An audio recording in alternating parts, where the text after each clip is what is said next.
Shit man. Ah, okay. Yung pinakang screen niya lang yung basag. LCD. Solid talaga ito man. Kumpara mo dito sa patapon na to.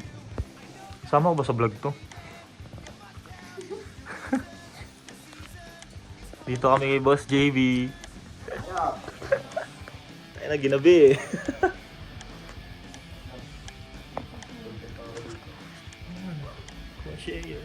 Quality, baka maingit ako eh. Maubos ko pera kapag bili niyan eh.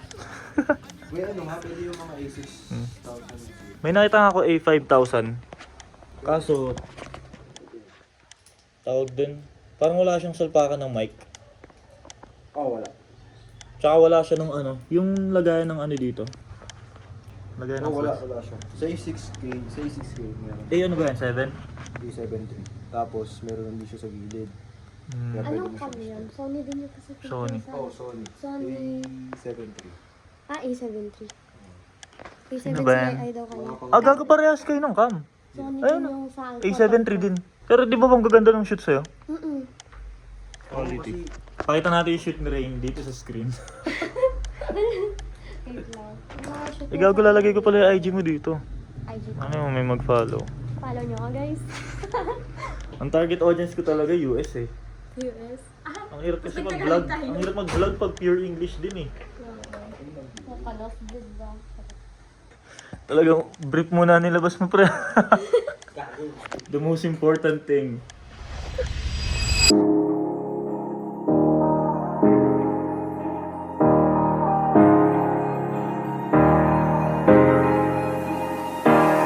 Hey, I was doing just fine before I met you. I drink too much and that's an issue, but I'm okay. Hey. I love the song. Alam mo yan? Nabutong ba yan? Gulo pala ng buhok ko, man. Hindi. Messy head dyan. Messy head. Nabot na kami ng gabi. Ito pala maaga yung shoot namin kanina. Ito poking inang to. Nagloko yung lagay ng memory card. Nakakainis. Nakaya natagalan ka? Mag-vlog, di ko alam sasabihin ko sa camera. Ano ka ba? Ito na yung day na life ko. Ganun na yung buhay ko. Disaster lagi. Pag nag-shoot dito, tapos ganito yung liwanag. Ah! Man, okay. Okay siya, man.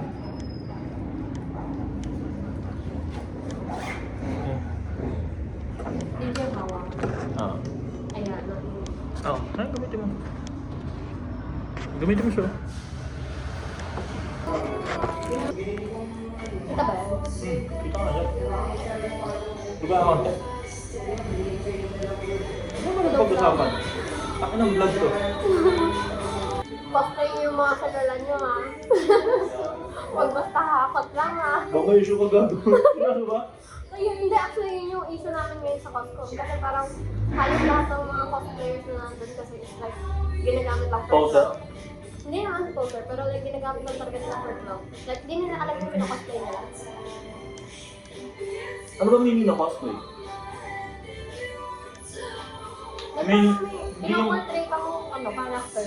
Kasi di ba pag sinabi mong parang cosplay? character ba, basta something like that. Si girl looking good kahit madumi ka man. Hindi kasi di ba pag sinabi mong cosplay, hindi lang siya yung hindi lang siya parang nagde-dress up ka lang. Dapat kilala mo rin kung sino yung pino-cosplay mo. Kasi nga, nagpa-cosplay ka. Parang minsan may times na parang dapat yung character ka. Oh. Kasi yung iba wala eh. Pag tinanong mo kung sino yung ikaw kasi nasasabihin pa nila, sino yun? Like seryoso, I have this one person na ano, hindi ako yung nagtanong, but yung friend ko. Tapos tinanong niya kung sino yung character yung pino-cosplay niya. Tapos sabi niya, sino yun? Yun ba? Hindi niya alam yung pangalan. Alam niya yung other term ng pangalan niya, pero yung isang name hindi niya alam. Hindi ba? Hindi lang yung appearance kino-cosplay mo, pati yung character. Pero ang cosplay eh. Tapos may tinatawag pa in character, di ba? Oo, in character, gano'n. So kung makulit yung character mo, ba't makulit din? Charot. Kita mo yung character ko, pero maliit ako yung cosplay ko kasi maliit ako. Pero sinong favorite mong pinasplay so far? Pinaka-favorite ko na cosplay so far. Pinaka-favorite ko. Dami na cosplay na yun. Yung Yuki. Comeback ko nun yun. Sino yun? Yuki Suo, sa ano siya, Aya hides her feelings in Russian na anime. Ano siya, yun yung kapatid nung nung male MC. Maliit din siya. Sakto lang. Sakto lang, konting hearty friends na lang nila. Ba't siya yung favorite mo? Hmm? Ba't siya yung favorite mo? Doon ako nag-pick eh. Ay, yun yung nagpasikat sa'yo. Oo, Puta yun kaya yung pala. Maganda yung cosplay mo ulit. Gusto ko yung request siya ulit kasi Gusto ko na sumikat eh. kaya nga pinag-pick ko na, asakan pa yung yung cosplay, pero yung wig kasi. Lalagay natin yung Gcash ni Ring. Uy! Marami mo to. Kasi nag-iipon siya. Oo. Bukod dyan na yun nga, nagka-commission din kasi ako, so... Nagpa-fan service pala siya. Pwede siya mag-send. Di ba may mga food fetish yung ibang tao? Gagang. Sanda mo ng ingrown. Ingrown yung sinenda mo. Mahal yan. Wala pang nakakaisip ng idea na yun, di ba? Di ba lahat food fetish? Saka nakakita ingrown fetish. Malay mo, ikaw magsimula ng fetish. Ano ba walang ingro? Ikaw magpapauso ng trend na yun, promise.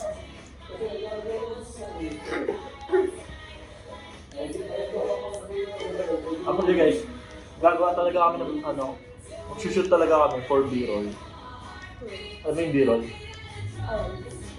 Meaning ng B-roll, alam mo?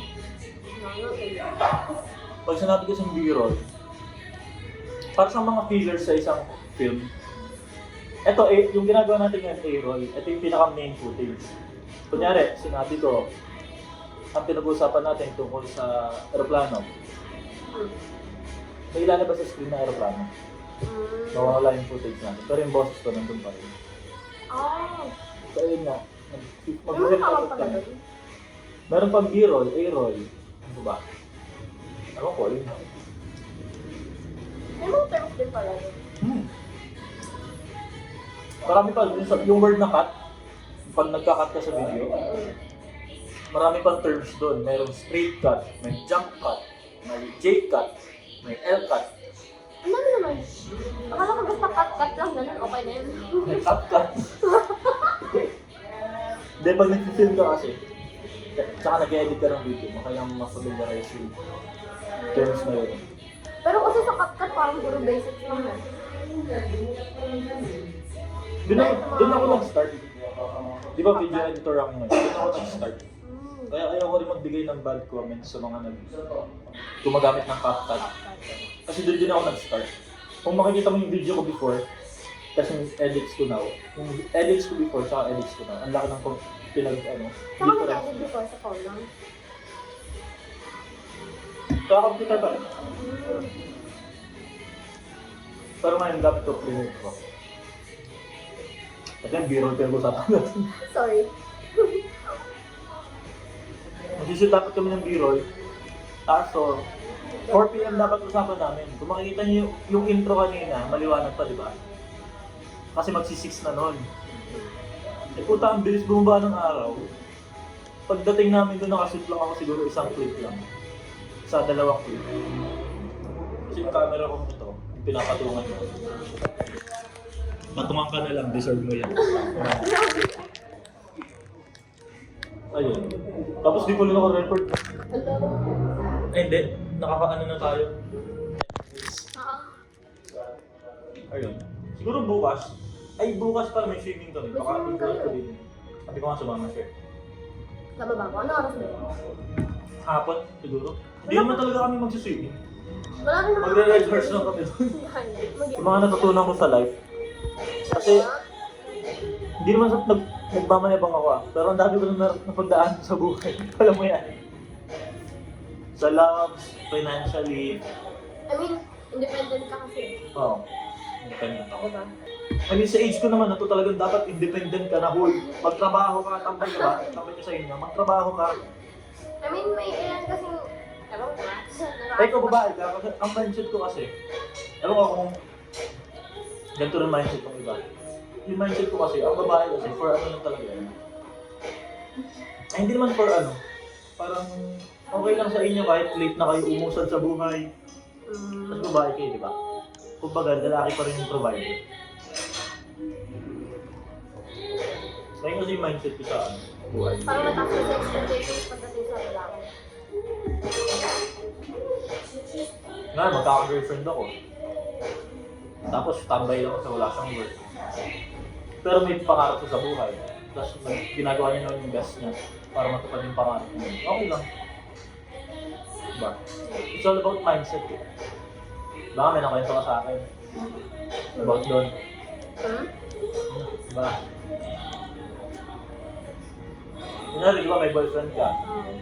Tapos, feel mo yung boyfriend mo walang plano sa buhay. Nakaka-off, di ba? Same goes to us, tas sa partner namin.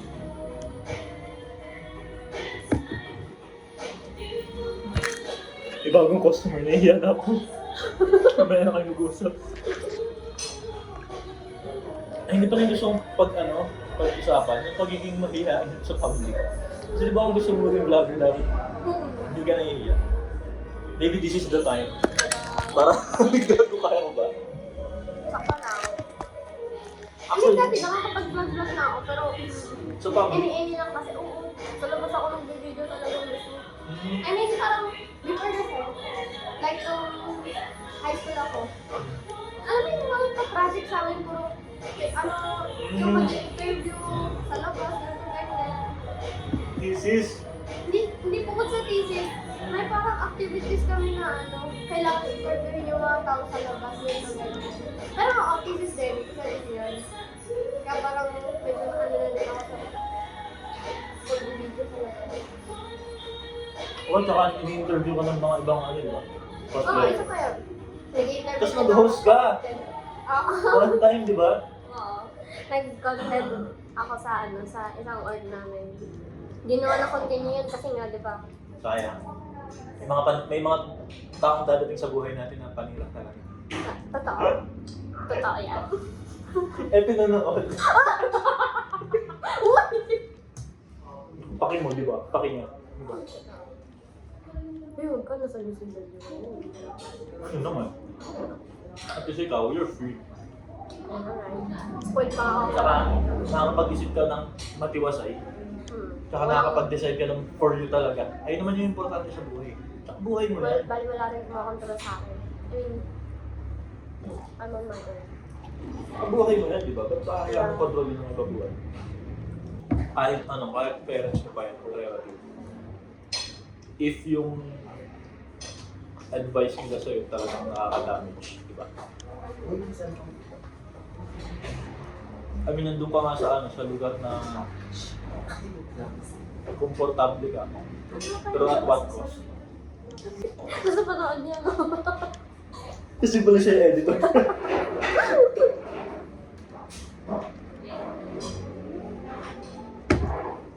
Ba't kaya mag-vlog tayo pag nag-milk tea?